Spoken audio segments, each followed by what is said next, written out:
brought you by Silver Pumps and Motors. Top quality और consistent performance के लिए सिर्फ सिल्वर पंप्स नाम याद रखना।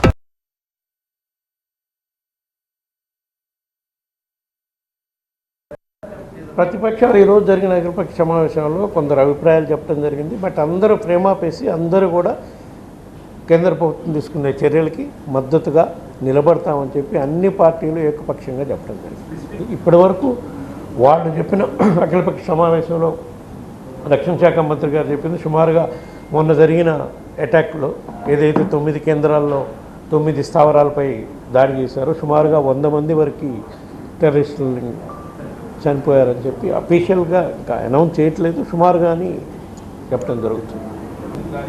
దానికే కదా రక్షణ శాఖ మంత్రి గారు అఖిలపక్ష సమావేశంలో స్పెసిఫిక్గా చెప్పడం జరిగింది.